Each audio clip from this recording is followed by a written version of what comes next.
Hey, so here is my second video, and I told you they were going to come a little more often, and they're always going to be raw. So this is going to be unedited, kind of raw, just out there. Anyway, so I'm in San Francisco, and this is my last day in California. For now, I'm gonna head back to Utah early tomorrow morning, because school starts on Monday, which is today's Friday. Yeah, today's Friday, tomorrow's Saturday. So in a couple of days, school will start. So I had come out this week to kind of just see my family one more time and visit the ocean one more time and kind of charge up on all that awesome energy of being out here in California and San Francisco and seeing the ocean and spending time with my family, which brings me to the purpose of this particular video. So I talked in my intro video about how I was adopted, and so that I don't know whether I mentioned that I had found my birth mother or not, but anyway, that's what this is all about. So this is kind of about the adoption, but mostly it's about finding my birth mother and my birth family. So and you need a little background for this to work. So I was adopted, of course, and from a little baby, flown from Portland, Oregon to Salem, where I was raised in the Woodhouse family for majority of my life, all the way up until pretty much last year. And when we were really young, our parents never hid that we were adopted. Like, as soon as we were old enough to kind of start asking questions, they didn't hide anything. They let us know. They just said, yeah, you're adopted. And they always said they really didn't know much about the adoption, other than like really minor details. So I was always kind of a little curious. I think we all were, because my older sister Melinda was adopted, I was adopted, and my younger sister Jen was adopted. And so I think all of us have kind of been curious. But anyway, and from early on, I always kind of maintained that like, I was curious about who my parents were, but I never really wanted to meet them. As I got older, I was like, yeah, I don't really care to meet them. I'm curious about my ethnicity, because people are always asking me, oh, what's your ethnicity? And I never knew. I was always putting Caucasian on applications and stuff, but it's pretty obvious that I'm not Caucasian. So anyway, people would ask me what my ethnicity is, and I would tell them I was adopted, and I'd always get little things like, oh, well, you totally look Italian, or you look Spanish, or sometimes I would even get, you look French. But more often than not, people would say, you look Native American. So I was thought, but I never really knew, because I was adopted. So anyway, so my adopted dad, I'm going to kind of gloss over a bunch of this, but he got early onset Alzheimer's a number of years ago, 8, 9, 10 years ago now. It was a while ago. And when he was diagnosed with that, I think he just kind of gave into it, and just kind of, there wasn't much fight left once he got the diagnosis. And eventually he was sent to an Alzheimer's facility, and luckily he passed away less than a year after being in the Alzheimer's facility. And I personally, I think it's lucky. So that's why I said luckily, because if you have ever dealt with Alzheimer's, or a relative who has Alzheimer's, you know it's not the best way to go. I mean, it's pretty painless, but still, you lose your mind, your brain, your ability to remember things and people. And for Dad, for my birth dad, that was uber important. That was very important. Like, he prized himself on his mental facilities, and so when those started to go, I think that spelled the end for him. So luckily, as I said, he did not last longer than a year in the Alzheimer's facility. So when he passed, my birth mom, you could kind of tell that she took a big hit with that. So she kind of wanted to go with him, I think, or even before him, but you could tell that she started to kind of lose I don't know, her will to stay here. So anyway, she started kind of going a little downhill, and we eventually put her in an assisted living place because she wasn't functioning well at home. And she found a friend in the assisted living place, which was nice. She had a friend that could be with her until, like in her last days. Dennis was that friend. So this leads up to this. So just before my mom starts really going downhill, Kira gets me a 23andMe kit. This was something we didn't have when I was younger. Like, there was no way you could, like, if you were going to try to find your birth parents, it was virtually impossible. You'd have to hire private detectives and lawyers, and it was really hard. I had some cousins who did it, and I think my older sister Melinda, that's how she did it. But she had a cousin that helped her find her birth mom, but Kira just gave me a 23andMe kit, and I spat in a tube, sent it off, and we just kind of figured it would at least give us an idea of what our ethnicity was, which was all we really wanted. So at the time, because things changed. So I sent it off, and I kind of forgot about it. And still, in my mind, I'm thinking, it'd be nice to know my ethnicity, but I don't need to meet my birth parents. So then my mom starts going downhill. Fast forward to that time. That was around May, June of last year. And we all kind of moved down to Spanish Fork to kind of, not really moved, but we all went down to Spanish Fork to stay at the assisted living place to kind of help her as she passed. And she went downhill pretty fast after she stopped moving. She just stayed on the couch, and her kidneys were shutting down, and so it wasn't going to be very long. So we were there, and I had been there for quite a while, just spending the night and then staying there during the day. And so I kind of was talking to Jen, I think, and I said, I think I'm going to go get just take a break, go get something to eat or drink or something. And she said, yeah, you should go. So I left, and I went to the Walmart nearby, and I was wandering through there, and all the time I'm kind of out and about, I'm kind of praying in my head, let mom go, let her, she's been struggling and she's fighting hard to leave, please let her pass, and let her get on with living on the other side. So anyway, I get done kind of wandering around. I go back to the car. I get in the car, and I get a text from Jen. She says, Mom's gone, hurry back. So I hurry back to the assisted living place, and I get in there, and she's already gone. And so they're all sitting by her on the bed, and I come in and kind of sit down with them, and we're all kind of talking. And while we're talking, my phone, I had the 23andMe app on my phone, just as a side note, but my phone vibrates, and I bring it out to look at it, and there's a notification there saying that the 23andMe results are in. Literally within probably no more than 5 minutes of my mom passing, the 23andMe results come through. And I open it up, and I look under relatives, expecting to kind of see distant relatives, but bam, right there, first relative is my mom, my birth mom.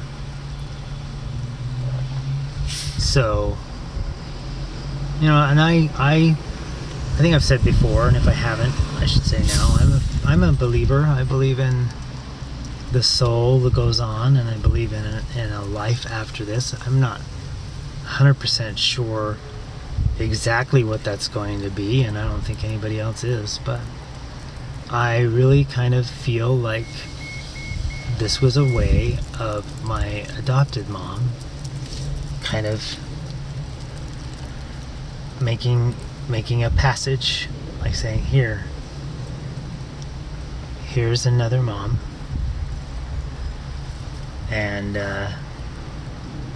yeah, so that changed, like right in that moment that I saw that my birth mother was there, and not even like just a solid lead. That was my birth mom. She was right there with a way to contact her through the 23andMe app. Everything changed, and in my mind I was like, I really want to at least touch base. Like I didn't know how. It was kind of a weird situation because I didn't know how she would react. I didn't know if she would want to, but I was comfortable. I wanted to make sure that she knew that I was comfortable with whatever level of contact or involvement she wanted. I was just curious, and I wanted to kind of see. So I sent a nice long message with that in it, saying, hey, I'm probably your daughter, and well, actually, I think I said, just to make it more clear for her to understand, because she had no idea that I had transitioned. So in there I said, well, I'm probably your child. At least 23andMe says I am. I was born in Portland, Oregon, Multnomah County Hospital. I was adopted when I was a baby. You probably might be a little confused because, my profile and everything says my name is Sarah and I'm a girl and a woman, and I just want to let you know that you're probably under the impression that you gave birth to a boy and all of that stuff. So kind of trying to make it all clear. Anyway, and I sent it off. And I didn't hear from her for a while, and then so I sent off a follow-up message saying, hey, just not sure whether you got this other message. Let me know. If you don't want to connect at all, just tell me, and I'll stop trying to contact you and stuff. Anyway. And then at the same time, I sent a message to my Uncle Don, so it had found my birth mother, my uncle, and my grandma. And I sent a message out to Uncle Don and said, hey, much the same thing. Anyway, I might be your niece or whatever. So he responded back and said, yeah, well, from what you say, it looks like it's all right there. He said, Jody never told us about anything like this, so I'll bring it up at the next family get-together. I was like, oh my god, don't do that. I was like, oh, the last thing I want is to have this huge family strife built out of this conversation. Anyway, he said, no, it'll be fine.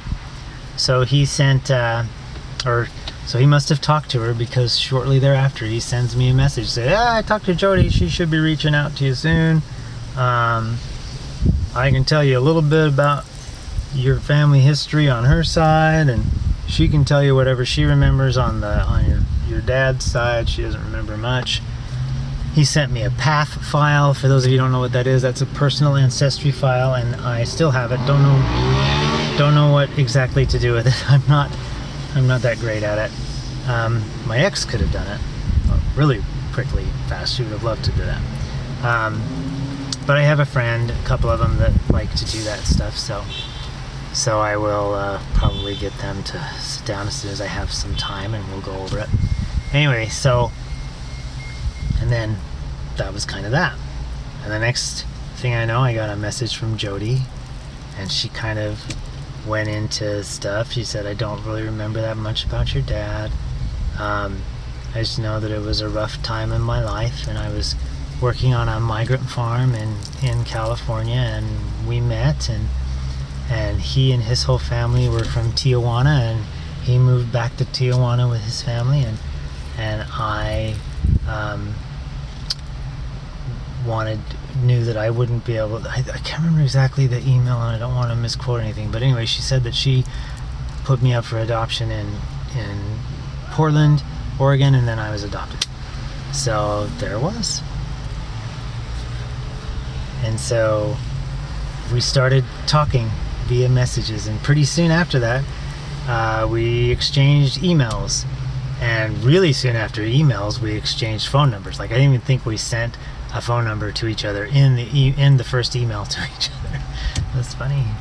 And then she texted me, and then shortly after that, we called and we talked to each other on the phone. And in between then and in December, we would, on Christmas Day, we would do a Skype with each other. But in between then and when we Skyped, my birth grandma died at 99. She was old. And I heard so many good things about her, that she was a firecracker and stuff. And I just it's too bad that I didn't get to kind of know her a little better, but I'm super happy just to know my mom. So anyway, all right. So then Christmas Day comes, and we Skype together, and we're sitting there. The first time I've seen her, like not in person, but like on camera. And she sees me, and I see her, and we're all talking. And Uncle Don comes into the room briefly and looks at me and goes, "Well, you look just like her," which was awesome because I think she's beautiful.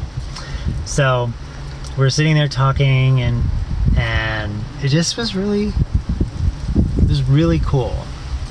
Like, there's so much, as I'm watching her, there's so many things that she would do that I'm like, I see myself doing that sometimes. And some of the vocal intonations were the same. Our hair is certainly the same. And in fact, I'll post some pictures. If I haven't already, I'll put some things on Instagram, which I'm not really that good at. I gotta get better at Instagram. And I think I've already put some up on my Facebook. But anyway, so time goes by, and we're talking on the phone and stuff, and then I say, hey, the summer school year's going to be over here pretty soon. Summer's coming up. I have some time. I didn't think I'd have as much time as I ended up having, because I was going to have my surgery during the summer, and I'll do a whole other video about that. That's going to be a long one. But I was going to have my surgery during the summer. Could never get that scheduled in time, because they kept saying that I'd have to be down 8 weeks. Couldn't get it scheduled in time. Now it's going to happen in September, and we've kind of figured out how to juggle the school situation, so that's cool. I have a school who's willing to work with me, so in a little over a month I'll have another birthday. Anyway, so back to the story at hand. So I was like, hey, the summer's coming up, I'll be done with school, and Kira's kind of freed up too. So before Kira jumps into like heavy duty summer work, I said, we'll come down. So I made a plan. I talked to Kira, and we made a plan to leave for San Francisco the Monday after her birthday, which was the 11th of June. And we flew down to San Francisco, and we get in our rental car, and we're driving out to their address trying to find them. And I'm looking, and I don't see them. And Kira goes, I think you passed it. They're standing outside. And so I was like, ooh. So I back up and I park, and sure enough, they're right there, and I park, and we get out of the car, and it's just instant. Just run over and put our arms around each other and hug and say hi, and oh my gosh, you guys, it was really cool. It was really cool. And so we spent the whole week kind of with them, kind of hanging out, and we went to, I think it was the second or third day that I was there, we went over to Jody's house, and Brad, her husband, cooked us an amazing meal. Like crazy good, like lots of food, like steak and corn on the cob. But oh my gosh, he is such an awesome cook. And we chowed down there, and we met the dog Bebop, and we stayed with my half-sister Amber, because I found out I had a brother and a sister. I had a half-brother and a half-sister. My half-brother's name is Ben.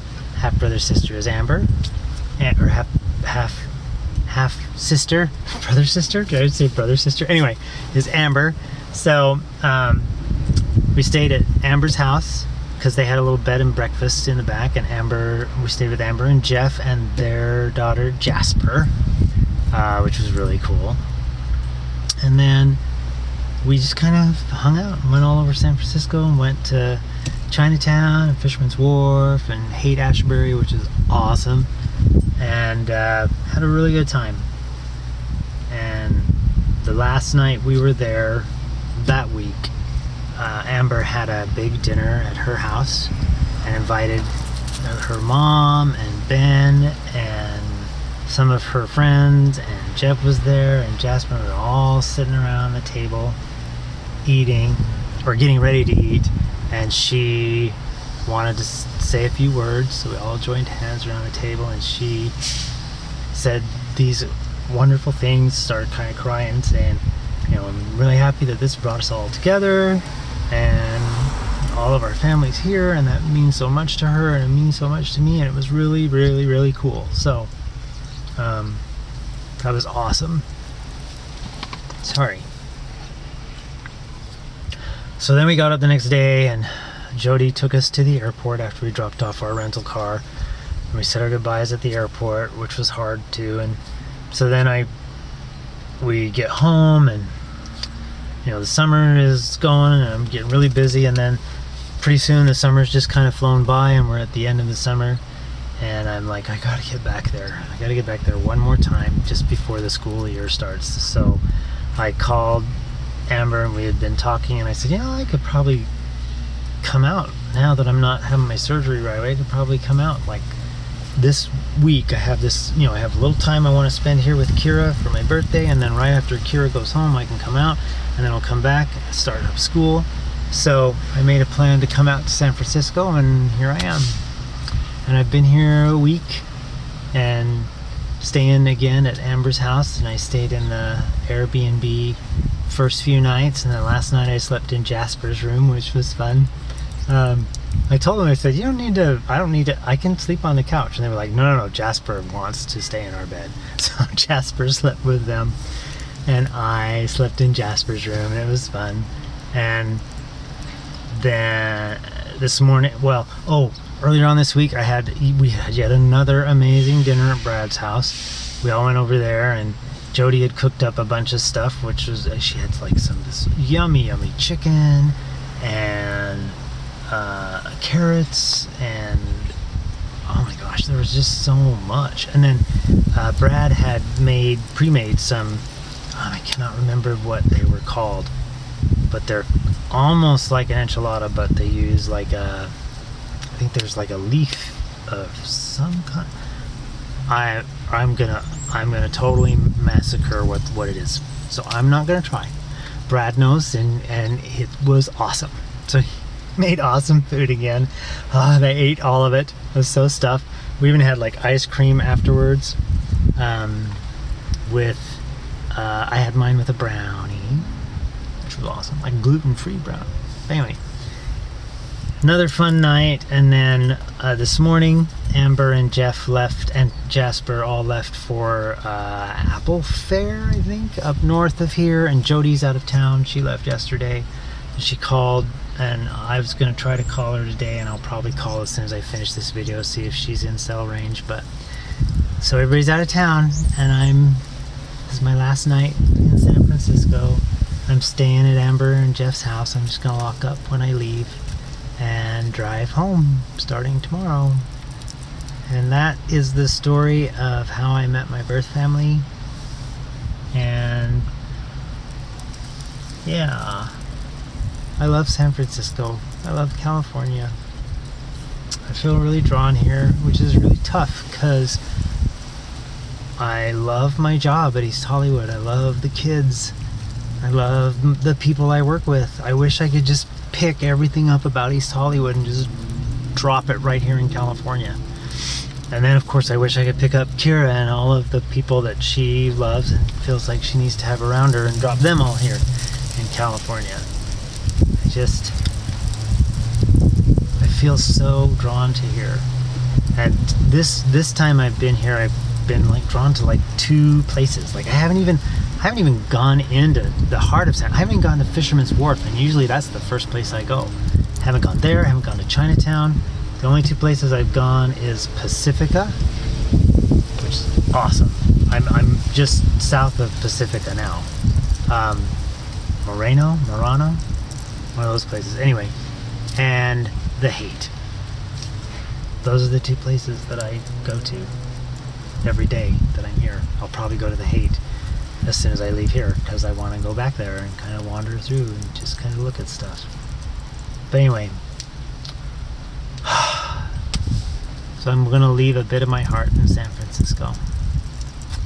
And so I made very quick, I made another recording, believe it or not, before this one. But I messed up some things in there audio-wise, so I'm going to take that one down and put this one up in its place. But there is a portion of that one that I'm kind of hoping to keep. So I know I said they're always going to be unedited, and they are. Like, this is very raw. I'm not editing anything. And that one is still basically going to be unedited. I'm just going to cut that one thing and just put it probably on as a separate video. But so that you know what I'm talking about, the section I'm going to cut out is, while I was making the video, I was on Pacifica, just some kind of road that runs along the ocean, and I had the ocean behind me, and I was making this awesome video, and this guy riding a sweeper comes riding up, and I can see him, so I step up on the fence, kind of lay back a bit so that he can get by me, and I kind of wave at him as he gets close, and he stops. And I like looking at him, and he turns off the sweeper, and I cannot remember exact words, but that's why I'm hoping that the video, that portion is good. But I think he said something along the lines of, "Thank you for making my route that much prettier, young lady." And I brought a smile to my face, and he just kind of, I said, "Thank you," and he started the sweeper and drove on. That was cool. It was really awesome. So anyway, and then I finished the video, and I got back in the car, and I was getting ready to leave, and I'm driving, and he has pulled up and parked his little sweeper, and as I'm getting closer, he like does this, you know. So I rolled out my window, and he says, "How long are you gonna be here for?" I was like, "Oh, you know, I'm leaving in a couple of days." And he said, "Okay, there's this awesome place. I'm paraphrasing his words, I'm sure he said them differently, but he said there's an awesome place you got to go to, Mount Diablo." He said it's a great drive up there, and once you get up there and you look out, you can see forever, you can see everything. And I was like, wow, cool, that's really awesome, thank you. And then he said also up there, if you go, I think he said like a little further down the road, he said there's one of the best bars in California. We like to drive our Harleys up there, and I was like, oh, he's a Harley man. And he says, but if you're gonna go, Uber it, because I'm pretty sure he felt like I would probably try every beer in the house, even though I don't drink. But I'd love to visit the bar. I mean, he said it's one of the best bars in the world. I would like to kind of go take a gander at it.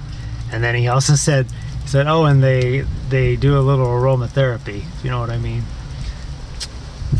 Of course we know what he means. Anyway, so that's funny. That was kind of a cool day. So anyway, all right, that's the end of this video. It's almost 30 minutes long. I'm so sorry. I'll try to keep them fairly short, but sometimes they just may not be that short. So thank you guys. Hopefully you enjoyed it, and there'll be more. Bye.